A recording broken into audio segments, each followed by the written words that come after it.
क्या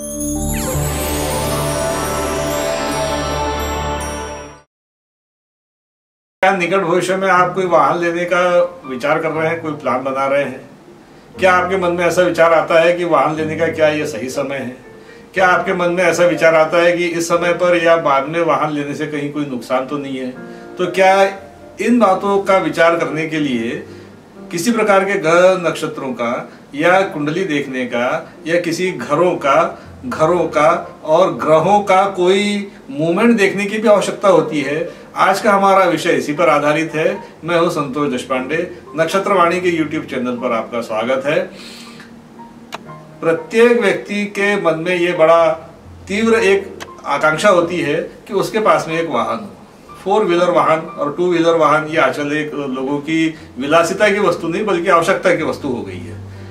लेकिन वाहन लेते समय क्या वो वाहन, और कई लोग तो ये पूछने आते हैं कि मैं किस रंग का लूं, कौन सा वाहन लूं, छोटा लूं, बड़ा लूं, और वाहन के भी कई प्रकार होते हैं। तो व्यक्ति ये सहज रूप से जानना चाहता है कि क्या ये समय उसके लिए वाहन लेने के लिए उचित है, क्या दशाएं चल रही है, ग्रहों के क्या मूवमेंट्स हैं, इनको देख करके वाहन लेना चाहिए या नहीं लेना चाहिए। कई बार हम देखते हैं कि वाहन ले लिया और मुश्किल से 4 दिन के बाद में वो वाहन क्षतिग्रस्त हो गया, या वो व्यक्ति को चोट लगी या नहीं लगी लेकिन वाहन क्षतिग्रस्त हुआ। हमें तो चोट नहीं लगी लेकिन वाहन क्षतिग्रस्त हो गया।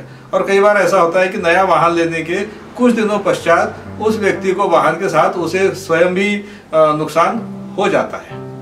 तो हम क्या सावधानी बरतें या क्या ग्रहों के मूवमेंट्स देखें कि ताकि उस व्यक्ति के लिए वाहन लेना शुभ सिद्ध हो।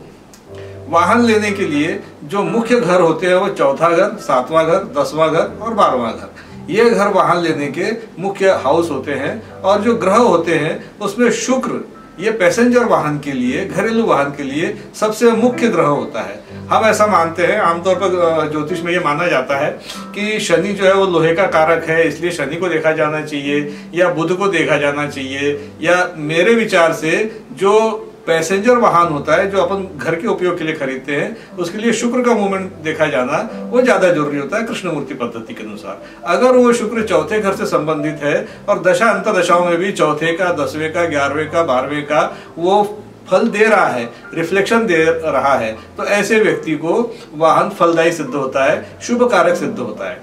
पर अगर शुक्र के साथ में किसी दूसरे ग्रह का, किसी पापी ग्रह का, किसी मेलफिशियस ग्रह का कोई अगर उसके ऊपर प्रभाव है, समझ लीजिए, मान लीजिए कि शुक्र के साथ में कोई मंगल बैठा है या शुक्र के ऊपर मंगल का प्रभाव है, या उस व्यक्ति के दशा अंतर दशा की श्रृंखला में कहीं मंगल का कोई प्रभाव है और साथ में 8वां घर भी दिख रहा है, मंगल दिख रहा है, 8वें घर का प्रभाव लेकर के दिख रहा है, तो ऐसे व्यक्ति को वाहन लेने के बाद में किसी न किसी प्रकार की दुर्घटना का या किसी प्रकार की समस्या का होना संभावित होता है।